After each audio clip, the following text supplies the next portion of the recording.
નમસ્કાર મિત્રો, સ્વાગત છે તમારું ગુજરાત સંદેશ યુટ્યુબ ચેનલમાં।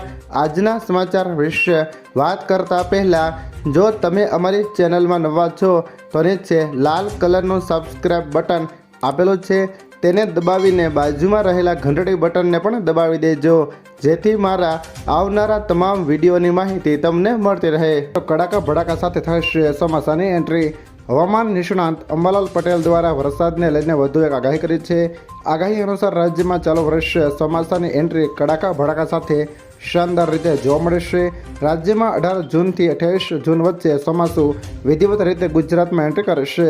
જણાવ્યું કે વરસાદ પૂર્વ તાપમાનનો પારો 43 ડિગ્રી પહોંચવાની શક્યતાઓ છે, જે ગરમીનો અંતિમ રાઉન્ડ સાબિત થશે। ત્યાર પછીના સમાચાર વિશે વાત કરીએ તો યુદ્ધ શરૂ, ઈરાન પર ભયાનક હુમલો। ઈરાન હુમલા બાદ ઇઝરાયેલે જવાબી હુમલાનો કર્યો છે। ઇઝરાયેલી વાયુસેનાએ ઈરાનના 4 શહેરોમાં સૈન્ય ઠેકાણાઓ પર જોરદાર હુમલો કર્યો છે। ઇઝરાયેલ તેહરાન, ઇસ્ફાન, તબરીજ અને પશ્ચિમ ઈરાનના કેટલાક ભાગોમાં મિસાઇલો વડે હુમલો કર્યો છે। લેબનાનની રાજધાની બેરૂતમાં પણ ધમાકાના અહેવાલ સામે આવ્યા છે। ઈરાને ધમકી આપી હતી કે ઇઝરાયેલ જવાબી હુમલા કરાશે તો અમેરિકા સેના બેઝને નિશાન બનાવશું। ત્યાર પછીના સમાચાર વિશે વાત કરીએ તો ભારત નેપાળ વચ્ચે યુપીઆઈ લિંક લોન્ચ।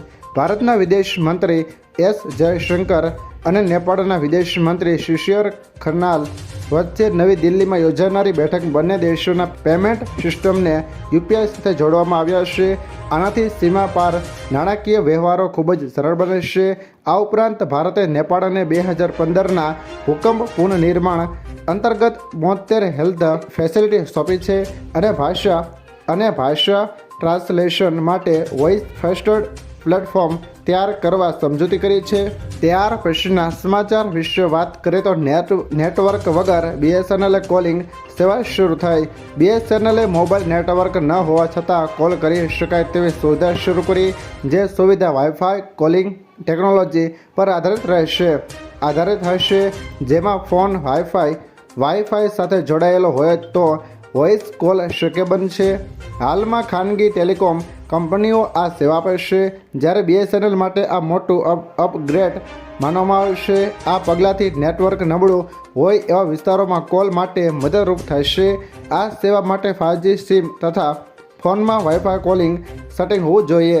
ત્યાર પછીના સમાચાર વિશે વાત કરીએ તો કર્ણાટકમાં વરસાદથી તારાજી। કર્ણાટકમાં ભારે વરસાદને કારણે સામાન્ય જનજીવન ખોરવાયું હતું। ખાસ કરીને બಳ್ಳારી જિલ્લામાં પાણી ભરાવાની સ્થિતિ સર્જાઈ છે।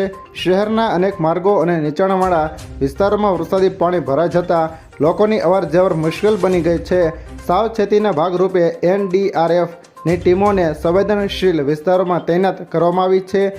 દક્ષિણ કન્નડ જિલ્લો અને મેંગલુર વિસ્તારમાં પણ ભારે વરસાદની આગાહી કરવામાં આવી છે।